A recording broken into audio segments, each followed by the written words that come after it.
오늘의 말씀은 이사야 58장 10절로 11절 말씀을 보겠습니다. 줄인 자에게 네 심정을 동하며 괴로워하는 자의 마음을 만족해 하면 네 빛이 흑암 중에서 발하여 네 어둠이 낮과 같이 될 것이며 나 여호와가 너를 항상 인도하여 마른 곳에서도 네 영혼을 만족해 하며 네 뼈를 견고케 하리니 너는 물된 동산 같겠고 물이 끊어지지 아니하는 샘 같을 것이라. 아멘. 여러분, 우리의 문제는 무엇이라고 생각하십니까? 우리의 문제는 끝없이 더 가지려는 욕심이 문제입니다. 이렇게 하나님은 이사야 58장에서 현실적으로 우리의 진실한 문제를 지적하고 계십니다. 이스라엘 백성들이 금식합니다. 자기를 괴롭히며 금식합니다.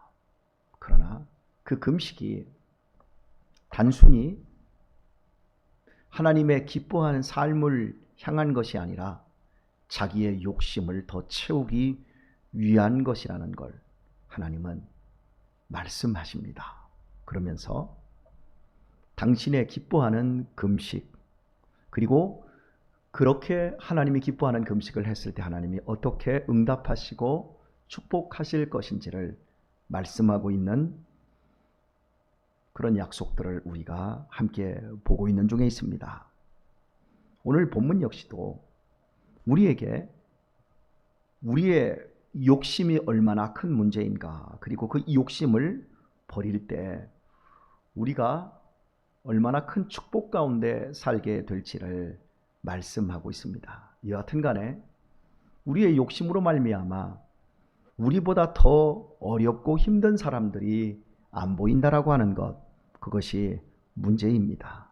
분명히 내 옆에 하나님이 도와줄 사람들을 붙여주셨습니다. 내가 도와야만 하는 사람들이 분명히 옆에 있습니다. 그런데 욕심의 눈이 어두우면 그것이 보이지를 않습니다. 10절 말씀을 보면 줄인 자에게 네 심정을 동하며, 내 마음이 배고픈 사람들을 보게 되어지면 내 마음이 움직이는 거예요. 그렇게 움직여야 그것이 우리에게 복이에요. 그리고 하나님은 우리 안에서 우리의 마음을 분명히 움직이고 계십니다.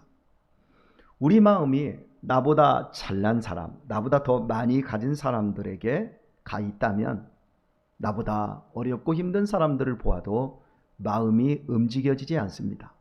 그리고 마음이 움직인다 할지라도 마음을 다시 다잡습니다.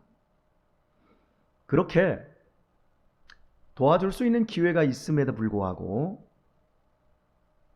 자꾸 부인하게 되어집니다.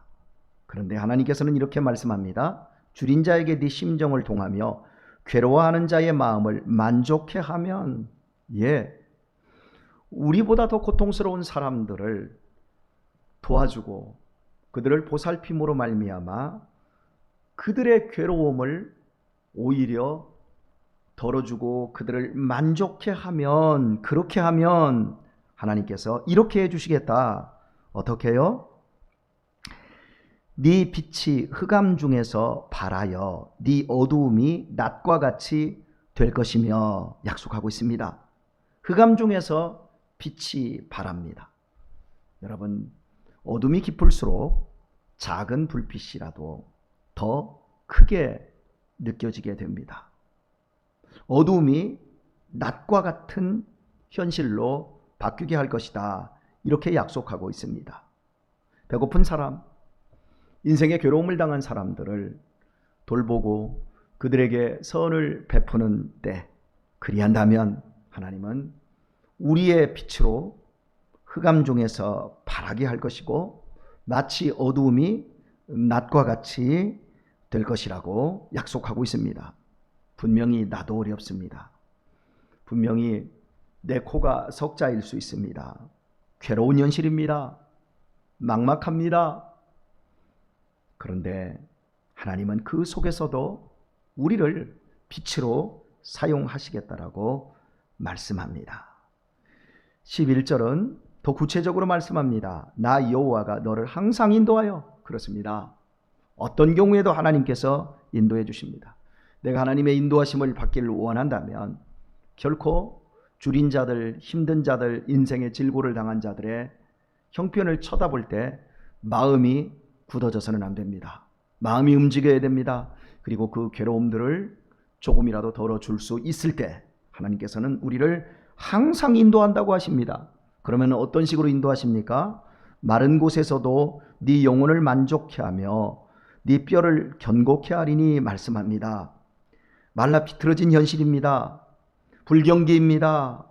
깜깜한 상황입니다. 안 된다라고 할 수밖에 없는 현실입니다. 그럼에도 하나님은 그런 상황 속에서도 네 영혼을 만족케 하며 네 뼈를 견고케 한다라고 말씀합니다. 혹시 여러분 이런 거 경험해 보셨나요? 정말 죽을 만큼 힘들고 아픈데 내 속에서 찬송이 나오는 경우가 있어요. 내 마음은 기쁜 경우가 있어요. 저는 교회를 개척하면서 어렵고 힘든 고비들, 외롭고 고독한 순간들을 많이 겪었습니다. 그런데 그때마다 이상하게 내 마음에서 찬송이 올라오고 뭔가 되어질 것 같은 이런 마음들, 그리고 너무 그 작은 것 하나에도 감격하는 이런 그 경험들을 해보았습니다. 왜요? 하나님이 인도해 주셨기 때문에. 네 뼈를 견고케 하리니. 여러분, 뼈가 약하면 중심을 잡기가 힘들고 자기의 몸을 움직이는데 여러모로 불편함이 있게 되어집니다. 그리고 만약에 넘어지거나 또 약한 충격에 부러지는 이런 사고를 당하게 되지 않습니까? 그러나 하나님께서 우리를 붙잡아 주시면 우리의 뼈를 견고케 해서 어떤 상황에서도 넘어지지 않게 해 주신다라고 말씀하고 있는 것이지요.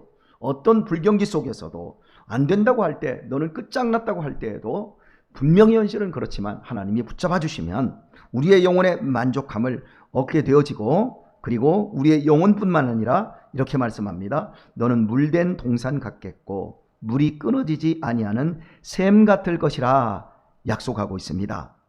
물된 동산을 생각해 보십시오. 우리는 별로 물된 동산 같은 건 별로 생각이 나지 않습니다만 이스라엘 사회 속에서 그 물된 동산, 그 모든 곳에 물을 주어야만이 살 수 있을 만큼 건조한 곳이지요. 그러나 우리나라는 동산 같은 경우에는 거의 물을 주지 않아도 될 만큼 비가 많지 않습니까? 하지만 이제 그 논농사를 하시는 분들은 논바닥이 쫙쫙 갈라지는 때 이렇게 가뭄이 옵니다. 그때 논의 양수기로 물을 댔을 때 물이 쩔랑쩔랑 넘칠 때 얼마나 그 기쁨을 갖는지 모릅니다. 그런 것처럼 이렇게 물이 가득 고여 있는 이 논에는 개구리도 모여들고 미꾸라지, 우렁이 막 활동을 하지요. 이게 물된 동산의 특징입니다. 생명들이 살아나지요. 아무리 인생이 어렵고 힘들고 괴로워도 내가 힘들고 나보다 더 힘들고 어려운 사람들을 나누고 그들에게 용기를 줄 때, 그들을 만족시킬 때 하나님은 내 삶에도 이런 은혜로 계속해서 공급하여 주시겠다고 말씀합니다. 물이 끊어지지 않는 샘이 되게 할 것이다. 샘은 깊어야 합니다. 깊은 근원에서 나오는 샘은 가물이 들어도 마르지 않습니다. 그런 것처럼 하나님께서는 이 세상이 아무리 힘들고 불경기라 할지라도 믿음의 삶을 살아가는 사람, 특별히 내 이웃을 살피고 내 이웃을 아끼는 그런 사람들에게 항상 그들을 인도하며 지켜주시고 그들의 영혼이 만족하고 평안과 위로를 얻을 뿐만 아니라 항상 많은 것들로 채워주시겠다라고 약속하고 있는 겁니다. 어떤 험악한 상황에서도 마음의 기쁨과 평안이 있는 사람은 승리할 수 있습니다. 하는 일마다 잘 될 수 있습니다. 오늘의 말씀을 맺도록 하겠습니다. 사랑하는 교우 여러분, 우리가 살아오면서 얼마나 많은 노숙자들을 보았고 또 전철에서 하루를 어렵게 살아가는 보따리 장사들을 얼마나 많았습니까? 1,000원짜리 물건 하나 우리가 팔아줄 수 있었는데 그냥 우리가 외면했던 순간들이 얼마나 많았습니까? 우리 교회에 찾아오는 거렁뱅이들, 노숙자들, 우리가 그들을 외면하지는 않았습니까? 이제는 외면하지 마십시오. 이제는 전철에서 나에게 필요한 물건 아니라 할지라도 1,000원짜리 한 장, 2,000원짜리 하나를 써서 그들의 아픈 마음을 만족하게 해 주십시오. 버겁고 힘든 사람들을 도울 때 하나님은 항상 우리와 함께하며 우리의 영혼을 만족하게 할 것이며, 그리고 우리의 빛을 흑암 중에서 강하게 더 비추시며 마치 어둠 속의 낮과 같은 빛으로 우리의 삶을 도우시기로 약속해 주셨습니다. 뿐만 아니라 우리를 결코 넘어지지 않도록 우리의 인생을 통뼈같이 지켜주실 것이고, 우리를 물된 동산같이 결코 마르지 않는 깊은 샘처럼 우리의 삶을 적시고 우리의 삶을 튼튼하게 하고 부요하게 하는 이 복을 약속해 주셨습니다. 이 말씀에 순종하여 승리하는 우리 모든 성도님들 되시기를 예수님의 이름으로 축원드립니다.